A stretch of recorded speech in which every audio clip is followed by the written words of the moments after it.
देश और दुनिया की तमाम खबरों के साथ एक बार फिर हाजिर हैं। देश के उपराष्ट्रपति से ब्रह्मा कुमारी बहनों की मुलाकात। देश के उपराष्ट्रपति वेंकैया नायडू 2 दिवसीय दौरे पर वाराणसी पहुंचे। उपराष्ट्रपति के वाराणसी प्रवास के दौरान ब्रह्मा कुमारी संस्थान श्री रामनगर कॉलोनी सेवा केंद्र प्रभारी बीके सरोज तथा बीके चंदा ने DLW गेस्ट हाउस में उनसे मुलाकात की। मुलाकात के दौरान उपराष्ट्रपति ने माउंट आबू की यादों को ताज़ा करते हुए संस्था की गतिविधियों की जानकारी ली। इसके साथ ही ज्ञान चर्चा कर बीके बहनों ने उन्हें ईश्वरीय सौगात भेंट की। इस दौरान उन्होंने माउंट आबू आने की पुनः इच्छा जाहिर की। गौरतलब है कि उपराष्ट्रपति वेंकैया नायडू ब्रह्मा कुमारी संस्थान के अंतर्राष्ट्रीय मुख्यालय शांतिवन में 28 सितंबर 2019 को ग्लोबल समिट में बतौर मुख्य अतिथि शरीक हुए थे। आज बनारस में माननीय उपराष्ट्रपति आए हुए हैं और बनारस के DLW गेस्ट हाउस में ठहरे हुए हैं। उनसे मिलने का आज अवसर मिला। आज हम बहनें उनसे मिलने के लिए गए हुए थे, तो उन्होंने बताया, जब हमने उनको माउंट आबू जाने का निमंत्रण दिया तो उन्होंने कहा कि मैं माउंट आबू हो आया हूँ और वहाँ का बहुत पीसफुल वातावरण है, बहुत शांतिपूर्ण वातावरण वहाँ का है। रूस में ब्रह्मा कुमारी इसका लहराया परचम। रूस में युवा पीढ़ी को देश की संस्कृति के प्रति जागरूक करने और उनका आध्यात्मिक विकास करने की सेवा के लिए ब्रह्मा कुमारी सेंट पीटर्सबर्ग की निदेशिका बीके संतोष को सम्मान पत्र से नवाजा गया। International academy of children and youth tourism के प्रेसिडेंट मिस्टर दमित्री ने प्रदान किया। यह कार्यक्रम physical development and socialisation of students in the modern world के 12वें इंटरनेशनल कॉन्फ्रेंस के दौरान आयोजित हुआ। इस कार्यक्रम में भारत और रूस के बीच के संबंध, भातृत्व और युवाओं में सौहार्द पर चर्चा हुई। बीके संतोष ने आत्म अनुभूति और आध्यात्मिक ज्ञान को जिंदगी में धारण करने की बात कही। दुर्गम रास्तों से होकर निकली बहनों की साइकिल यात्रा। छतरपुर के किशोर सागर सेवा केंद्र की ओर से आजादी के अमृत महोत्सव से स्वर्णिम भारत की ओर थीम के अंतर्गत ब्रह्मा कुमारीज के शिपिंग एविएशन विंग के तहत मेरा देश मेरी शान अनदेखा भारत साइकिल रैली का आयोजन हुआ।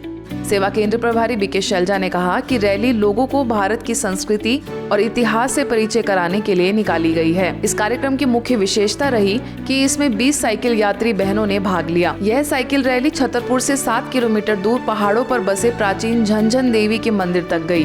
किशोर सागर से शुरू करके झंझन देवी मंदिर से होते हुए चौक बाजार से MLB स्कूल के रास्ते से फिर किशोर सागर में आकर खत्म हुई। ये हमारी तपस्विनियाँ जिन्होंने घोर तपस्या करके अपने जीवन को श्रेष्ठ बना करके, जन जन के जीवन को श्रेष्ठ बना करके और उस स्वर्णिम भारत की स्थापना में अपना महत्वपूर्ण योगदान दिया। हम सब उनको नमन करते हैं, प्रणाम करते हैं और सबको ये संदेश देते हैं कि हमें भी अपने जीवन को ऐसा महान पुण्य कार्य में समर्पित करना चाहिए। मध्य प्रदेश में बाबई के माखन नगर की पूर्व सेवा केंद्र प्रभारी बीके पूनम की पहले पुण्यतिथि मनाई गई। इस मौके पर सभी बीके सदस्यों ने उन्हें श्रद्धा सुमन अर्पित किए। उनकी सेवाओं को याद करते हुए सभी ने उन्हें श्रद्धांजलि अर्पित की। बीके पूनम ने पिछले साल 5 अप्रैल को अपना देह त्याग किया था। इस सभा में भोपाल सब जोन प्रभारी बीके अवधेश, छतरपुर सेवा केंद्र प्रभारी बीके शैलजा समेत कई और लोग मौजूद रहे। राजस्थान के कोटा यूनिवर्सिटी के स्टाफ ने 7 दिवसीय शिविर में राजयोग मेडिटेशन कोर्स कंप्लीट किया।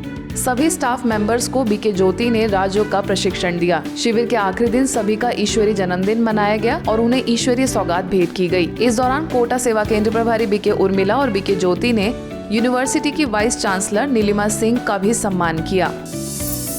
पुणे के पिंपरी चौक और महानगर पालिका में डॉक्टर बाबा साहेब अम्बेडकर जयंती मनाई गई। इस मौके पर पिंपरी चिचवट सेवा केंद्र प्रभारी बीके सुरेखा ने भारत रत्न अम्बेडकर को याद किया और उनकी प्रतिमा पर हार पहनाकर अभिवादन किया। कार्यक्रम में चिचवट कमिश्नर राजेश पाटिल, समाज सेवक शारदा ताई मुंडे, संगीता तापीकर, रूपाली ताप समेत सेवा केंद्र के भाई बहन मौजूद रहे। जोधपुर के देचू में जागरण के दौरान बीके बीनू और बीके पुष्पा ने ग्रामीणों को संबोधित किया और उन्हें तनाव मुक्त जीवन से मुक्त रहने की टिप्स दिए। इस मौके पर देचू के प्रधान एडवोकेट चंद्रा रामजी ने ब्रह्मा कुमारी बहनों के सामाजिक प्रयासों की तारीफ की। इस कार्यक्रम में ग्रामीण समेत कई समाज सेवी भी उपस्थित थे। यूपी झांसी के सत्यम कॉलोनी सेवा केंद्र पर आजादी के अमृत महोत्सव के तहत कार्यक्रम का आयोजन किया गया। इस दौरान सेवा केंद्र प्रभारी बीके प्रतिभा ने जीवन में मेडिटेशन और मेडिसिन के महत्व को समझाया। इस अवसर पर डॉक्टर SK कंचन, डॉक्टर विजय, डॉक्टर अंकित गुप्ता भी मौजूद थे। कार्यक्रम में BHL सेवा केंद्र प्रभारी बीके सरोज के समर्पण की 22वीं वर्षगांठ और शिव दर्शन भवन का वार्षिक उत्सव भी मनाया गया। ब्रह्मा कुमारी महोबा उप सेवा केंद्र चरखारी की गीता पाठशाला पर एक कार्यक्रम के तहत शिव ध्वज फहराया गया। ध्वज चरखारी सेवा केंद्र प्रभारी बीके जयदेवी ने फहराया। इस मौके पर गौरारी गीता पाठशाला में आने वाली महिलाओं ने आध्यात्मिक नारे लगाए और गीत गाकर सभी को प्रसाद बांटा। आज के बुलेटिन में बस इतना ही। देश और दुनिया के तमाम खबरों के लिए देखते रहिए मधुबन न्यूज़।